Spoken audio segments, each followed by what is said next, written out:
सबसे बड़े दिग्गज किसान नेता, जो देश के किसानों के हित में हमेशा मुखर होकर के अपनी बातों को रखने का काम करते थे। दिल्ली में, यूपी में चौधरी चरण सिंह, जो विधायक से लेकर के और प्रधानमंत्री तक का सफ़र किए, हमेशा सामाजिक समरसता के पैरोकार रहे।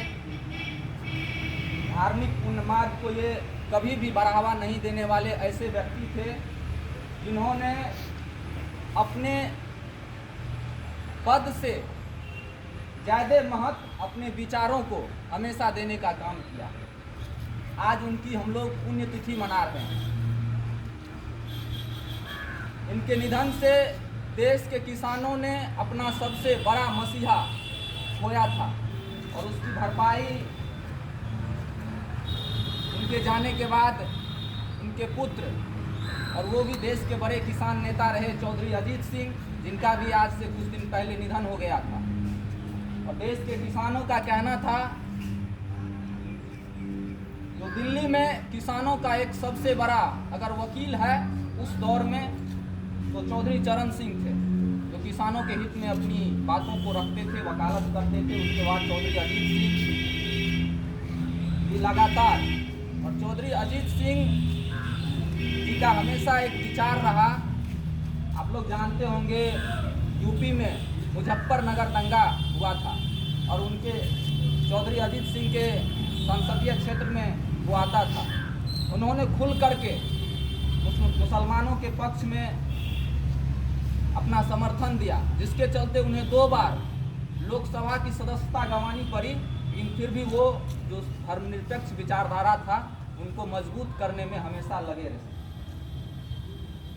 आज किसानों की जो स्थिति है, और 6 महीने से जो किसान आंदोलन देश में चल रहा है, लगभग 500 किसान शहीद हुए हैं आंदोलन के दौरान, लेकिन जो सरकार है वो किसानों की नहीं सुन रही है। जबकि इन्होंने कहा था, यहाँ लिखा हुआ भी है, देश की समृद्धि का रास्ता गांव के खेतों और खलिहानों से होकर गुजरता है। आज भी लगभग 60 से 65% लोग कृषि पे निर्भर हैं।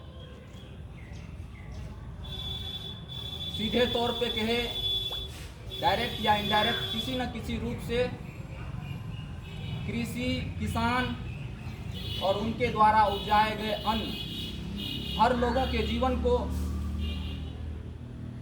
जिंदा रखने का, जीवन को बचाने का एक जरिया है। जब तक किसान ही नहीं अन्न उपजाएगा, तो बड़े बड़े जो लोग हैं, पूंजीपति जो लोग हैं, वो भी इन्हीं के ऊपर, किसानों के ऊपर डिपेंड है। और किसानों के लिए जो इनका योगदान था, उनको हम लोग नहीं भुला सकते हैं। इसलिए आज हम लोग इनकी पुण्यतिथि पे इन्हें श्रद्धांजलि अर्पित करते हैं, नमन करते हैं। और यहाँ से हम लोग देश के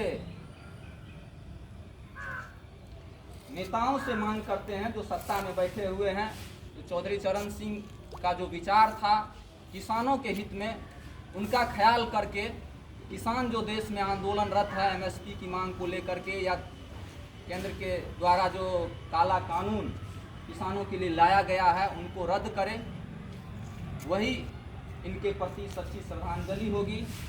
और जिस तरीके से देश आज हर स्तर पे विफल होते जा रहा है, चाहे वो आर्थिक स्तर हो, चाहे कृषि के स्तर पे हो, चाहे कोरोना संक्रमण से बचाव को लेकर के हो, या रोजगार को लेकर के हो, शिक्षा को लेकर के हो, स्वास्थ्य व्यवस्था को लेकर के हो, जितने दिन ये प्रधानमंत्री रहे, मुखर होकर के आम जनों के लिए हर फैसला लेते रहे। इसलिए आज किसानों के मसीहा और पूर्व प्रधानमंत्री, यूपी के पूर्व मुख्यमंत्री भी रहे थे कई बड़े पदों पे, और हमेशा मुखर होकर के सही को सही और गलत को गलत कहने का हिम्मत इन्होंने अंतिम सांस तक नहीं छोड़ा था। इसलिए इनके विचारों को हम लोग आत्मसात करें।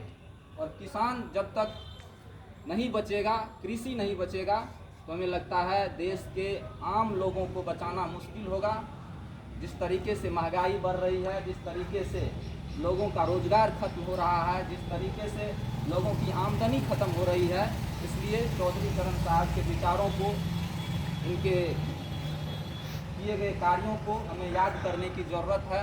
बड़ी बड़ी मीडिया BBC से लेकर के देश दुनिया के मीडिया में आज इनके बारे में, इनका जो कृतित्व था उनके बारे में लिखा जा रहा है। इसलिए जो कर्म व्यक्ति करता है तत्काल अगर कम भी प्रभाव रहे तो उनके जाने के बाद उनका प्रभाव उनके विचारों से देखा जाता है। जिस तरीके से अंबेडकर जी चले गए, लेकिन अंबेडकर का जो विचार था, उनका जो दिया हुआ संविधान था, आज व्यापक रूप से आम लोगों के जीवन को, आम लोगों के जीने के रास्ते को प्रभावित कर रहा है। इसलिए कर्मों को हमें बेहतर तरीके से करने का सीख भी इनके द्वारा मिलता है। इसलिए हम लोग श्रद्धांजलि अर्पित करते हैं, पुनः नमन करते हैं। बहुत बहुत धन्यवाद।